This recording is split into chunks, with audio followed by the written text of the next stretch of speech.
शास्त्रानुसार स्वर्गलोक या पृथ्वीलोक में पारिजात वृक्ष को सर्वोत्तम स्थान प्राप्त है। आयुर्वेद में पारिजात के वृक्ष को हरसिंगार कहा जाता है। हरसिंगार अर्थात पारिजात के फूलों का लक्ष्मी व शिव पूजन में अत्यधिक महत्व है। इस पेड़ के नीचे बैठने से पल भर में थकान दूर हो जाती है। हरिवंश पुराण के अनुसार पारिजात के वृक्ष को कल्प वृक्ष कहा गया है। इसकी उत्पत्ति समुद्र मंथन से हुई थी। इस वृक्ष को देवराज इंद्र स्वर्गलोक ले गए थे। इसे छूने का अधिकार मात्र उर्वशी नामक अप्सरा को प्राप्त था, जिससे उर्वशी की सारी थकान दूर हो जाती थी। पारिजात एकमात्र ऐसा वृक्ष है जिस पर बीज नहीं लगते व इसकी कलम बोने पर दूसरा वृक्ष नहीं लगता। इस अद्भुत वृक्ष पर पुष्प जरूर खिलते हैं, लेकिन वे भी मात्र रात्रि में तथा प्रातः होने पर सभी फूल मुरझा जाते हैं। इन फूलों को मूलतः लक्ष्मी पूजन हेतु उपयोग किया जाता है, परंतु मात्र उन्हीं फूलों को उपयोग में लाया जाता है जो स्वयं टूटकर गिरे हों। अतः शास्त्रों में पारिजात के फूल तोड़ना वर्जित कहा गया है। पारिजात के फूलों का यह स्वभाव भगवान कृष्ण और रुक्मिणी के प्रेम कहानी और सत्यभामा की जलन से जुड़ा है। पौराणिक कथा के अनुसार एक बार नारद ऋषि इंद्रलोक से इस वृक्ष के कुछ फूल लेकर कृष्ण के पास आए। कृष्ण ने ये फूल उनसे लेकर उनके निकट बैठी पत्नी रुक्मिणी को दे दिए।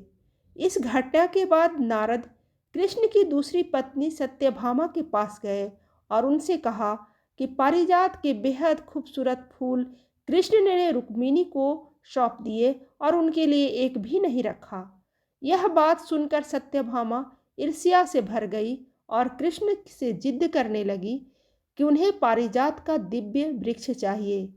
पारिजात का वृक्ष देवलोक में था, इसलिए कृष्ण ने उनसे कहा कि वे इंद्र से आग्रह कर वृक्ष उन्हें ला देंगे। पति पत्नी में झगड़ा लगाकर नारद देवराज इंद्र के पास गए और उनसे कहा कि मृत्युलोक से इस वृक्ष को ले जाने का षड्यंत्र रचा जा रहा है, लेकिन यह वृक्ष स्वर्ग की संपत्ति है, इसलिए यहीं रहना चाहिए। इतने में ही कृष्ण अपनी पत्नी सत्यभामा के साथ इंद्रलोक आए। पहले तो इंद्र ने यह वृक्ष सौंपने से मना कर दिया, लेकिन अंततः उन्हें यह वृक्ष देना ही पड़ा।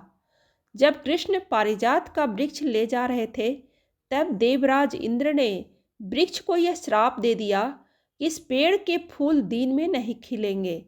सत्यभामा की जिद की वजह से कृष्ण पारिजात के पेड़ को धरती पर ले आए और सत्यभामा की वाटिका में लगा दिया।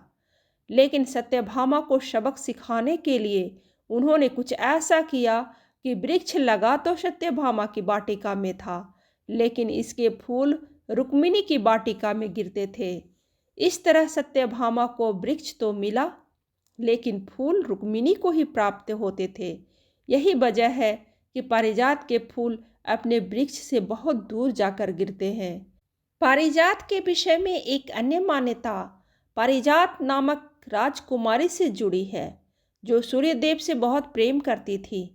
अथक प्रयास और तप के बावजूद जब सूर्यदेव ने पारिजात के प्रेम स्वीकार नहीं किया, तब क्रोध में आकर पारिजात ने आत्महत्या कर ली।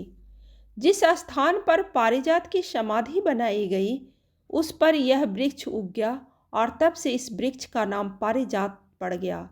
शायद यही कारण है कि रात के समय इस वृक्ष को देखने से लगता है मानो यह रो रहा है और सूर्य की रोशनी में खिलखिला उठता है। माना जाता है कि घर के आसपास पारिजात का पवित्र पेड़ लगा दिया तो इससे कई फायदे होते हैं। जैसे पारिजात का वृक्ष जिसके भी घर के आसपास होता है, उसके घर के सभी तरह के वास्तु दोष दूर हो जाते हैं। पारिजात के फूलों को खास तौर पर लक्ष्मी पूजन के लिए इस्तेमाल किया जाता है, लेकिन केवल उन्हीं फूलों का इस्तेमाल किया जाता है जो अपने आप पेड़ से टूटकर गिर जाते हैं। जहाँ यह वृक्ष होता है, वहाँ पर साक्षात लक्ष्मी का वास होता है। पारिजात के फूलों की सुगंध आपके जीवन से तनाव हटाकर खुशियाँ ही खुशियाँ भर सकने की ताकत रखते हैं। इसकी सुगंध आपके मस्तिष्क को शांत कर देती है। घर परिवार में खुशी का माहौल बना रहता है और व्यक्ति लंबी आयु प्राप्त करता है। पारिजात के ये अद्भुत फूल सिर्फ रात में ही खिलते हैं और सुबह होते होते वे सब मुरझा जाते हैं।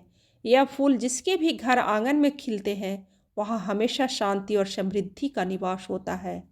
यदि आपके घर में धन का आगमन कम होता है और व्यर्थ के कामों में पैसा खर्च होता है तो आप पारिजात के 5 फूल लेकर उन्हें अच्छी तरह से सुखा लें और एक पीले कपड़े में बांध कर तिजोरी में रख दें।